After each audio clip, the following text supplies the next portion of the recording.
안녕하세요. 무엇이든 세 가지로 가르쳐드리는 명지대 교수 김익환입니다. 한동균 선생님 모시고 드디어 한강 얘기를 이제 쭉 하기 시작하는데요.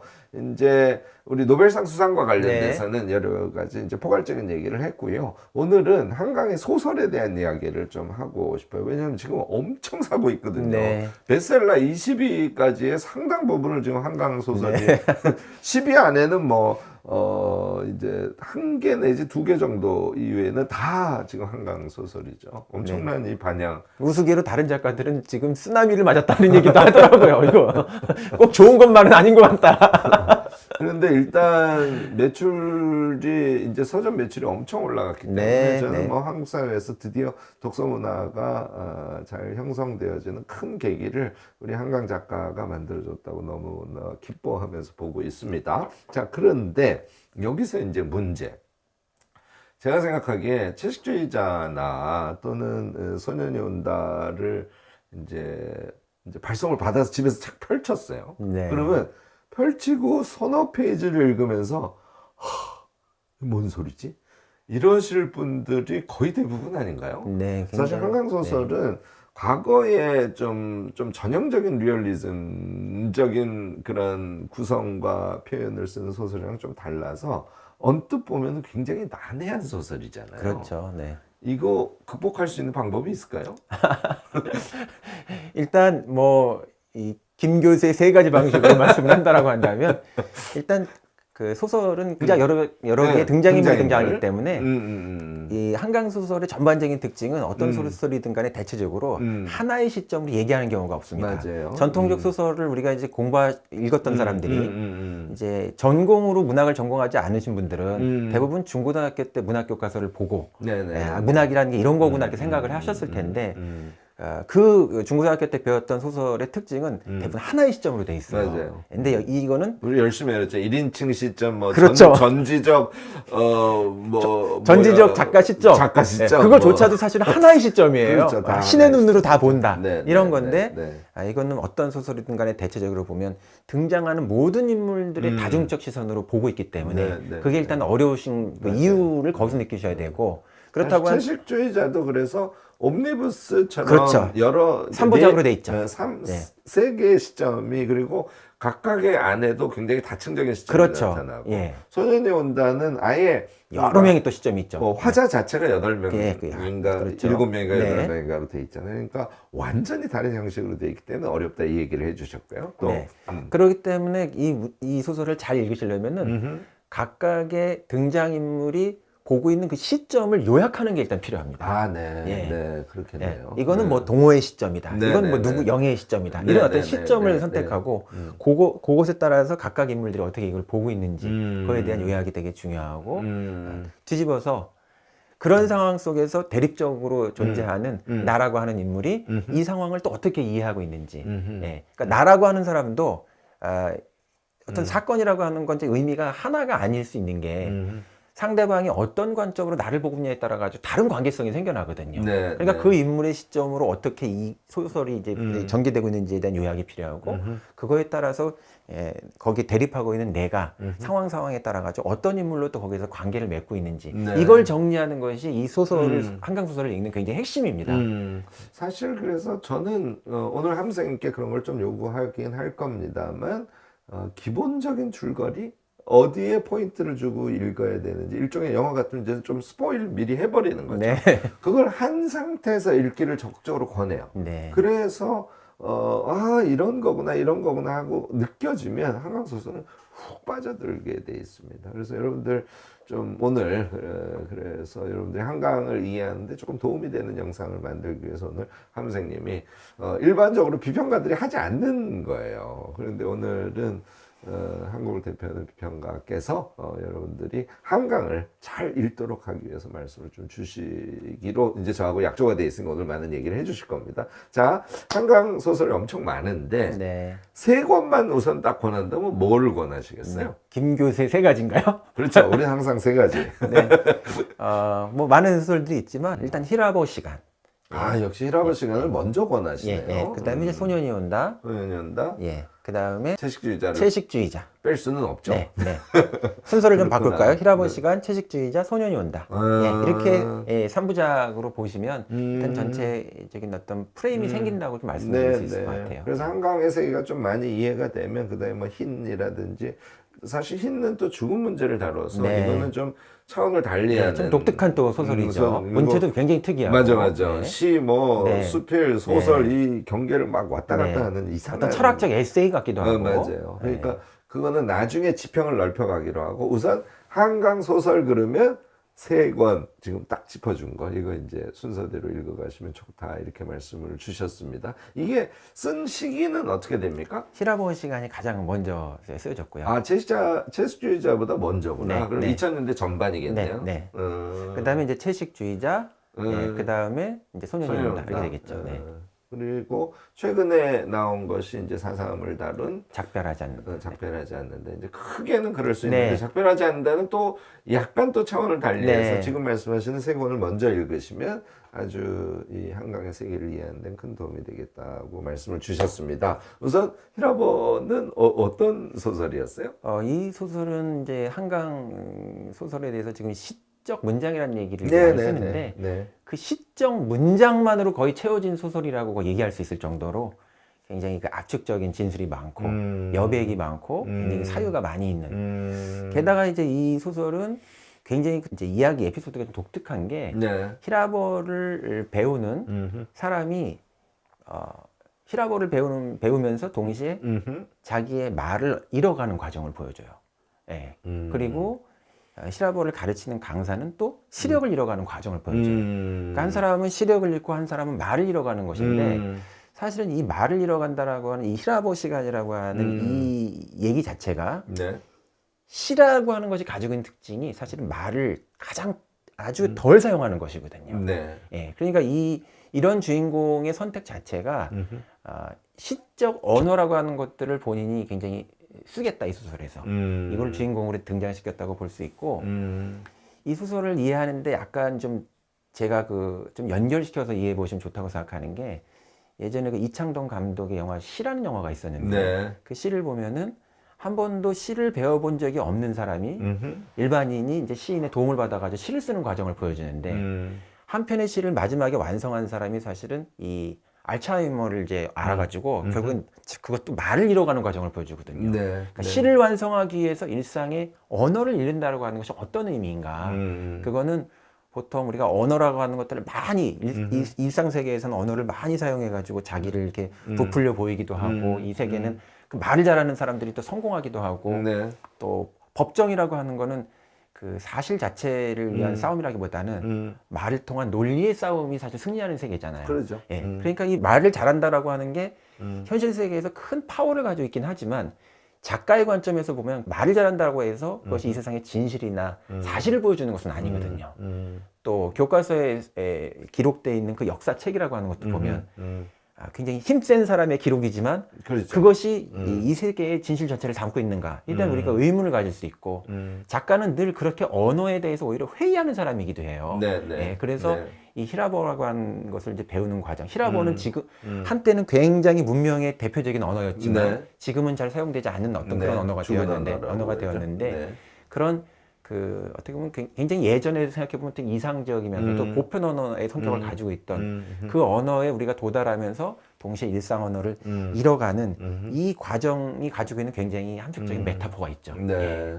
사실 지금 설명을 들어도 지금 마지막에 매즘처럼 이게 메타포를 일종의 은유적인 것을 포함하고 있기 때문에 우리가 우리의 현실의 어떤 부분에 이것을 비정시켜서 이렇게 연결지어서 생각해야 될까 좀 설명을 들어도 만만치는 않을 거예요. 그렇지만 이 소설이 그런 세계다라는 걸 여러분들이 짚고 들어가면 읽으실 때 훨씬 도움이 되지 않을까 싶고요. 저는 이 소설을 보면서 꼼꼼하게 끝까지 보지는 네. 못했어요. 이 소설은 초기이라서. 그런데 계속 머릿속으로 무슨 생각이 났냐면 이 소설에서 작가가 이야기하고자 하는 사실의 세계의 어떤 내용, 뭐랄까, 메시지는 뭘까? 이거를 계속 생각해 네. 하는 거였습니다. 그러니까, 뭐, 예를 들자면, 락강식으로 보면 그러니까 언어로 풍미되어 있는 이게 이제 다 상징계이고 특히 이제 근대 상징계의 세계에서는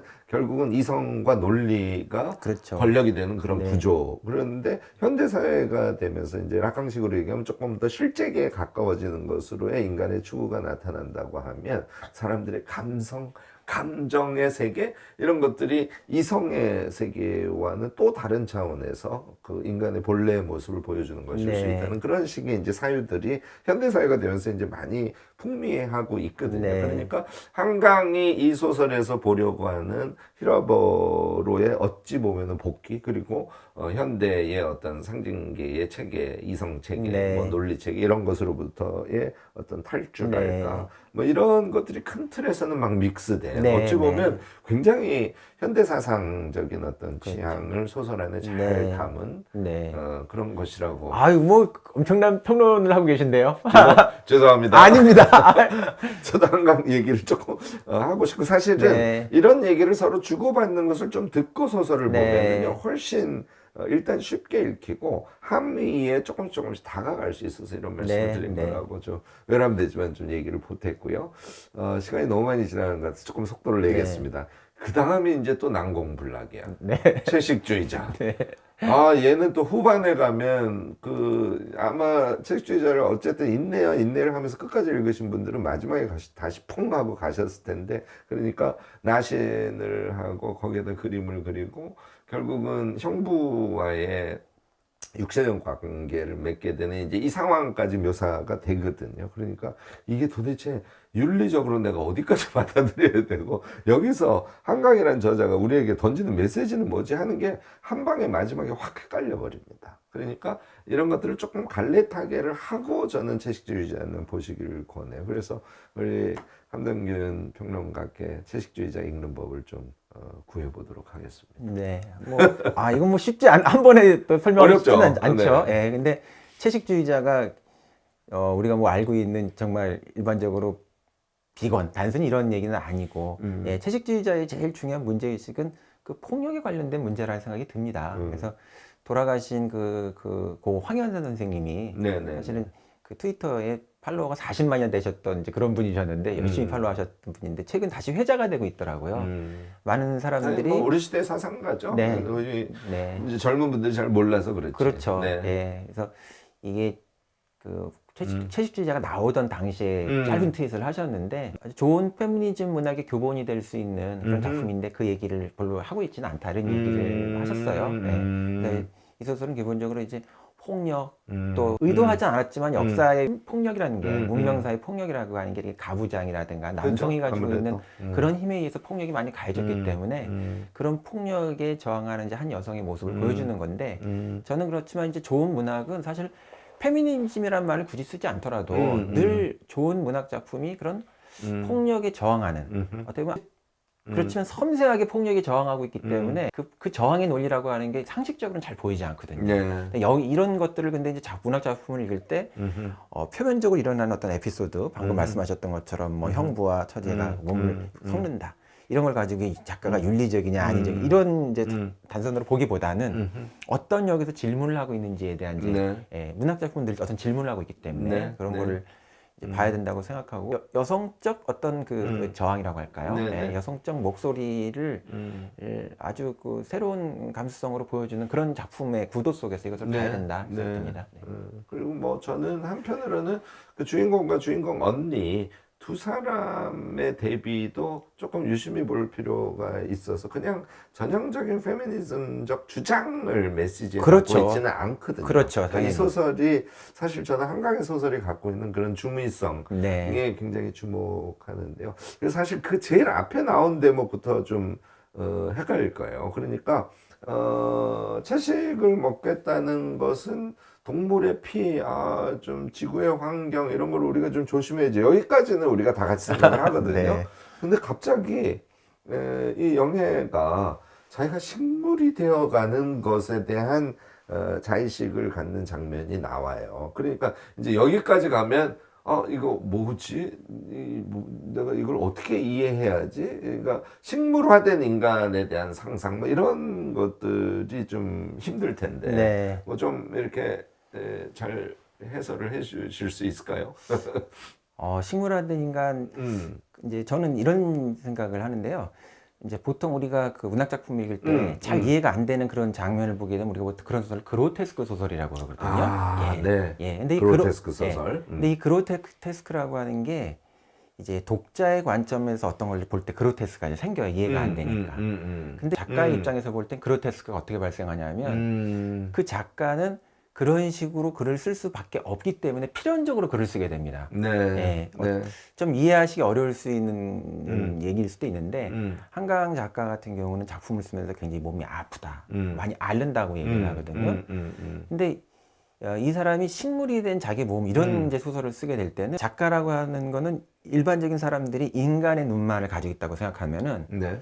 조금 더 신적인 눈에 가까운 시력을 가지고 있어요. 네. 근데 신적인 눈을 가지고 있다라고 하는 건 그 다중적 시점을 자기 안에 포함하는 건데 그래서 동물의 몸을 자기 안에 포함하기도 하고 식물의 몸을 포함하기도 하고 또 지구의 어떤 눈을 포함하기도 해서 이 소설가가 늘 다중적 시점으로 뭔가를 얘기하는 것도 이제 그렇고 그러니까 그 그로테스크라고 하는 거는 그거를 바깥에서 관찰하는 입장에서 보면 낯설지만 그걸 받아들이는 사람은 그 사람이 그런 어떤 식물적 단순히 상상력이 아니고 식물적인 그 시선 자체를 자기 몸 안에 어떤 이유에 의해서 그 이유는 좀 단순하진 좀 않습니다 사실은. 그런 것들을 내포한 사람이 쓰는 이제 그런 글이라는 관점 좀 봐야 되지 않을까. 사실 저는 뭐 전반부는 그 채식주의자 읽을 때 굉장히 쉽게 금방 공감하면서 읽었는데 이제 제가 평상시에 그런 용어를 써요. 우리 그러니까 생각이 엄청 게으릅니다. 우리 이 얘기를 제가 잘 듣습니다. 그러니까 예를 들어서 동물이 정말 비참한 그 환경에서 이제 닭이나 이 돼지 이제 커가는 거 보면 요즘엔 소도 이제 그렇게 키워서 문제가 되는데 하여튼 그건 뭐 서양의 모습도 그렇고 한국의 모습도 마찬가지거든요. 그래서 그런 거를 잠깐 다큐에서 보면 왜 닭고기가 좀 먹기 싫어지잖아요. 그렇죠. 사실 한강은 그 우리의 감각을 끝닿는 데까지 이제 쫓아가는 그런 감각을 갖고 있어요. 그러니까 작가죠. 그렇죠. 지금 얘기한 그로테스크 하다는 것도 지금 뭐 제가 그 채식주의자의 출발 지점, 이제 꿈에서 피나는 장면, 그것이 그의 삶에서 우리는 이 감각이 좀 게으르고 자꾸 잊어버리는데 한강은 그걸 끝까지 쫓아가거든요. 그것과 식물이 되어가는 자기 몸에 대한 감각들, 이런 것들은 뭐 저는 좀 이렇게 우리가 지금 좋은 방법을 가르쳐 주셨네요. 작가의 몸에 또는 작가의 감각에 또는 작가의 생각의 관점에서 그 소설을 읽으면 훨씬 선명하게 보입니다 하는 하나의 팁이네요. 보통 그리고 사람들이 저 사람이 미쳤다 이렇게 얘기를 하는데 그 사람한테는 굉장히 쉽지 않은 현실이기 때문에 어떤 행위를 하는 경우도 굉장히 많고 그렇죠. 그러니까 그런 낯선 것들을 자기 안에 내포해서 이렇게 표현하는 거 그걸 이제 문학 또 나아가서 이제 인문학에서는 타자라고 하죠. 타자성을 자기 안에다가 이렇게 주입하고 그런 것들을 이렇게 체현하는 것 자체가 문학과 예술의 굉장히 본질이라고 생각하시고 접근을 하셔야 돼요. 사실은. 사실 여기 이제 중간 정도 가면은 또 이제 그 아버지의 행위들 어찌 굉장히 폭력적이죠. 근데 그럴 수 있어 이렇게 읽히는 대목이 꽤 있다는 문제. 그렇죠. 그런데 이제 그것이 주인공의 입장에서는 거의 죽음과 같은 그런 이제 가부장적 폭력으로 이제 여기서 묘사되고 있는 거, 이런 지점들이 채식주의자가 갖고 있는 엄청난 장점 아닌가 싶습니다. 옛날에 그 이제 그 현대 문학하고 옛날 문학 사이의 그 차이가 옛날에는 이렇게 선악이 굉장히 분명하잖아요. 근데 오늘날의 이제 문학은 어떤 작가가 가지고 있는 굉장히 끝까지 가는 어떤 상상력이나 그다음에 그 사람이 넓힌 어떤 사고를 우리가 좀 리스펙할 수 있으려고 하면은 이 사람하고 앞에서 갈등을 겪고 있는 인물 자체도 설득력이 있고 합리성이 있는 인물이어야 돼요. 이 사람이 악한 인물이면 이건 별로 의미가 없어요. 너무 쉬워. 현실 세계에선 충분히 이것이 이 사람이 나름대로 이유가 있다. 근데 그럼에도 불구하고 더 섬세하게 문학은 뭔가를 이해해 봐야 된다는 것이거든요. 그러니까 이 사람이 말이 안 되는 얘기를 한다는 게 아니라 말이 되는 얘기를 하지만 그것으로 다 설명되지 않는 세계가 있다는 걸 보여주는 게 문학이고 그래서 문학은 논리적 세계에 대해서 아무리 그로테스크한 문학이라도 논리에 맞서는 반논리가 아니라 네. 논리가 틀렸다는 것이 아니라 논리로 포함되지 않는 세계가 있다라고 하는 걸 보여주는 비논리를 보여주는 거라고 얘기를 하거든요. 아, 네. 예, 네. 한강의 그 언어의 시적 언어라고 하는 건 바로 그런 비논리의 언어를 보여주는 네. 대표적인 소설이에요. 이제 논문이 여백이 제일 적은 글이라면, 그다음에 이제 소설도 원래는 여백이 좀 네. 적은 글이고 스필이 조금 여백이 있고 시는 여백이 굉장히 많은 이제 이런 그 글쓰기의 장르라고 우리가 생각을 해왔는데, 한강의 소설을 보면서 아, 이렇게 여백이 있는 서사를 만들 수 있구나 하는 것도 우리에게 굉장히 큰 좋은 경험 아니었을까 싶습니다. 그 바로 이어서 우리 세 번째 소설로 네. 가보도록 하겠습니다. 소년이 온다를 네. 말씀을 주셨는데, 네, 소년이 온다는 뭐 할리몬이 지난번에 잠깐 그 말씀드렸던 것처럼 할리몬이 이걸 안티고네의 모티프하고 굉장히 유사하다 이렇게 네, 얘기할 네. 정도로 뭐 한국 사회의 큰 이제 비극인데 이 비극이라고 하는 걸 보통 정치적 관점에서 보면 어떤 진영의 어떤 그런 관점에서 이걸 대립을 이제 보고 정부와 대항한 시민의 문제로 보지만 문학이 볼 때는 이런 어떤 그 난처한 상황에 있는 희생자들의 고립성이라고 하는 거는 정부, 강력한 힘을 가지고 있는 국가와의 어떤 대립 관계만 있는 것이 아니라 네. 그 공동체를 이루고 있는 시민에게도 사실 이해받지 못하는 그런 일들을 그런 것으로 이렇게 일종의 이렇게 고립되어 있거든요. 네, 예, 네, 그래서 네. 이제 이 고립성이라고 하는 걸 일단 다시 이렇게 복원시키는 거. 예, 그래서 실제 어떤 일이 있었는가에 대한 얘기를 물론 문학적 진실인데 네. 아리스토텔레스는 문학적 진실이라고 하는 게 실제 있는 진실보다 더 필연성을 가지듯이 써야 된다고 얘기했거든요. 네, 네. 정말 진실이라고 보는 거죠. 예, 예. 네. 그래서 이 세상에서 그냥 우연한 일도 있을 수 있지만 진짜 문학적 진실이라고 하는 건 정말 필연적인 것으로 우리가 이해될 수 있는 그 진실을 다뤄야 된다고 얘기를 하는데 네. 그 필연적 진실의 문제를 굉장히 또 독특한 어떤 관점, 문장 이런 방식으로 다룬 게 이제 소년이 온다라고 얘기할 수 있겠습니다. 예.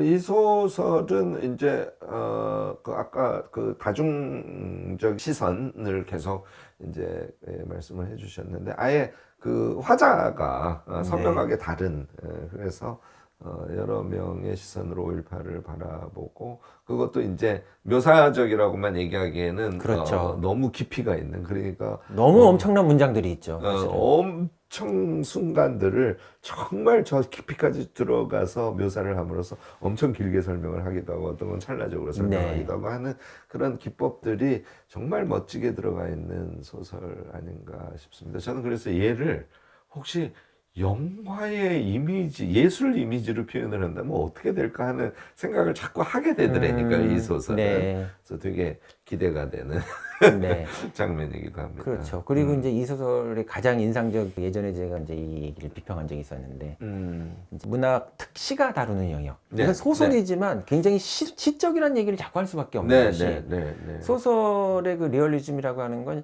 실제 않은 현실이라고 하는 것들을 이제 묘사하게 되는데, 이 작품에는 계엄군에게 총을 맞아서 죽은 사람이 어떠한 그 사람이 어떻게 죽었는지 어디에 가서 묻혔는지도 모르는 어떻게 보면 증인이 존재하지 않는 그런 어떤 시체가 수많은 시체 더미 위에서 죽은 자가 그 시체 더미를 바라보는 그런 풍경이 묘사가 있어요. 그러니까 이거는 목소리를 가지고 있지 못한 자의 목소리를 들어올리게 하는 그런 식의 진술인데 이런 진술은 정말 굉장히 특별한 리얼리즘이라고 할 수 있겠죠. 리얼리즘이라고 얘기할 수 있다면. 예. 사실 그래서 한강 작가가 뭐 워낙 다독가이기도 하고, 네. 지금 우리가 이야기 나누고 있는 것들이 좀 현대 미학 내지는 현대 철학적인 관점들, 이런 것들을 다 내포하는, 네. 우리 이제 여러분들 철학하신 분들 호모사케르나 이런 단어들 이제 아주 익숙하실 텐데, 네. 그런 류의 여러 담론적 체계가 아주 시적인 상황, 그리고 그것의 묘사라는 형태로 한강의 작품 속에 들어가 있고, 그래서 전 세계적으로 이 소설이라는 게 잘 쓴 소설에 네. 그치는 것이 아니라 대단한 사상가의 시어를 포함한 하나의 스토리처럼 이렇게 인식이 되고, 그래서 더 높이 평가받은 건 아닐까 싶습니다. 오늘 우리가 조금 여러분들에게 세계의 대표 소설 이런 점을 염두에 두시면서 읽으면 훨씬 더 쉽게 또 재밌게 읽을 수 있습니다 하는 이야기를 담아 보았습니다. 함덕인 선생님, 좀 마지막으로 네. 우리가 한강을 이제 본격적으로 읽기 시작해야 돼요. 어떻게 읽으면 좀 좋을지 좀 더 추가적으로 조언 주실 거 있으면 말씀을 주시면 감사하겠습니다. 네. 저는 이제 스킬의 문제보다도 한국의 일반적인 시민들이 아까도 말씀드렸던 것처럼 그 문학을 전공으로 하지 않으셨던 분들은 대체적으로 중고등학교 문학 작품을 보면서 그것이 문학 작품이라고 생각해요. 네. 그래서 한국의 독자들이 본격 문학을 읽는데 가장 큰 어려움은 그 중고등학교 때 봤던 어떻게 보면 굉장히 좁은 형태의 스펙트럼의 문학을 문학의 그게 어떤 그 정본이라고 생각하는 그 선입관을 무너뜨리는 게 제일 중요하다고 생각해요. 네. 여기서는 모든 일이 가능하고 어떻게 보면 인간의 심리적 현실, 역사적 현실 안에서 보면 예상하지 못했던 일들이 너무 많이 벌어지기도 하고 그게 또 인간 삶의 신비이기도 한데 그런 마음의 태도의 개방성을 가지고 일단 책을 대해라. 네. 예, 그게 제일 중요한 거라고 생각합니다. 일단. 네. 여러분 느낌이 훅 오지 않아요? 좀 이제 함생님 말씀이 그 강단에서 말씀하시는 거하고 이렇게 대중적으로 말씀하시는 거하고 톤과 내용이 같습니다. 그런데 저는 이제 이런 그러니까 꽉 찬 내용, 진실성의 내용들이 우리의 소통 구조 안에 꼭 들어왔으면 좋겠고요. 앞으로 한강의 소설 얘기를 좀 자주 하게 되지 않을까 싶습니다. 저는 한국의 문화적 전변의 시작이라고 개인적으로 보고요. 그래서 제가 오늘 영상 찍기 전에 함생님께 부탁을 했어요. 이거 그냥 우리 이렇게만 하지 말고 우리 이 한강 3부작 읽기라는 강좌를 좀 만들어서 우리 모두가 한강을 좀 쉽게 읽고 한강을 이해함으로써 나의 그 문화적 그 지평이랄까 인식의 지평이 좀 확 넓어지는 그런 경험을 우리 모두가 했으면 하는데 어떠세요? 그랬더니 오케이 해주셨습니다. 네, 조만간 작가도 보편성을 갖지만 독자의 읽기도 세계적 보편성에 참여하는 기회가 되는 거죠. 네. 사실 우리가 이제 이 얘기까지 하면 너무 길어지긴 하지만 저는 한국의 이 문학 비평계가 기존의 방식으로는 일정한 한계에 좀 도달했다고 생각합니다. 그런데 이 유튜브, 그 다음에 제가 오늘 함 선생님이랑 같이 좀 구상했던 어떤 그런 강좌들, 이런 것들을 통해서 비평계가 결국 이제, 현대 문학 작품이라는 것은 그게 꼭 어려워서 난해성이 아니거든요. 여러 가지 측면에서 이제 좀 난해할 수밖에 없는데 그 작품과 독자 사이를 이어주는 그 사이에 이제 비평가들이 있는 건데 저는 오늘 함생님의 시도가 비평가들의 새로운 영역을 이제 확고하게 설정을 하시고 대중과 함께하는 비평가로 이제 자기선을 한 것이라고 막 봐버립니다. 네. 앞으로 우리 좀 자주 네. 문학 얘기를 수락하겠습니다. 저도 아주 어려운 비평 쓴다고 말이 많았는데 네, 이제는 이런 비평의 새로운 정말 중요한 역할을 이제 해야 될 것 같습니다. 이제. 네. 네. 한강이 사실 이미 우리에게 그걸 요청한 것이거든요. 그래서 오늘 뭐 김 교수의 세 가지가 그런 문학 비평을 주로 하는 채널이 아님에도 불구하고 우리의 넓은 지적 삶을 개척해가는 의미에서 한국의 대표적인 문학 비평가인 함생님을 모시고 우리 앞으로 김 교수의 세 가지, 그리고 함생님 참 그 소개는 해주셔야지. 정말 며칠 안 됐어요. 유튜브를 개설하셨습니다. 저도 네. 채널 이름이 뭐라고 치면 우리가 검색이 네, 될까요? 함돈균의 뉴 스쿨입니다. 함동균의 뉴 스쿨. 지금 우리 영상 보시는 모든 분들 들어가셔서 전부 구독자 좀 돼주시고요. 그래서 어려운 소설이건 뭐 쉬운 소설이건 우리 어려운 문화 현상이건 좀 쉬운 문화 현상이건 이제는 우리 모두가 비평가적 수준으로 그것을 접할 수 있는 그런 적극적인 행위를 해야 된다고 한강 소설가께서 우리한테 이미 던져주신 거예요. 그렇죠. 그래서 그걸 앞으로 함께 실천했으면 하는 서양에서는 생각을 사실 해봅니다. 중고등학교 과정에 이런 클래식들을 다 보잖아요. 그러니까요. 그래서 어떤 시어적 표현 같은 것들이 너무 편안해지고 뭐 우리가 가끔 쓰는 메타포적인 표현들 이런 것들이 너무 그냥 익숙한 코드 언어로 이제 읽히는데 이제 우리가 그런 게 잘 안 돼 있으니까 사실 힘들거든요. 네. 열심히 대중 활동합시다. 아, 네, 좋습니다. 네. 이분하게 해야 되겠습니다. 요즘 그런 말이 있던데. 네, 알겠습니다. 오늘 한강 작가님의 노벨 그 문학상 수상을 정말 진심으로 축하하기도 하고요. 한강이 열어놓은 그 문화의 세계를 뭐 유튜브 차원에서라도 여러분들과 좀 공유하면서 우리가 앞으로 멋진 문화적 이 커뮤니케이션의 장을 열어간다는 선언으로 오늘 영상을 봐주시면 어떨까 싶습니다. 마지막으로 여러분들께 끝까지 들어주셔서 감사하다는 인사드리면서 마무리하도록 하겠습니다. 네, 김 교수의 세 가지 여러분들 끝까지 들어주셔서 감사합니다. 감사합니다.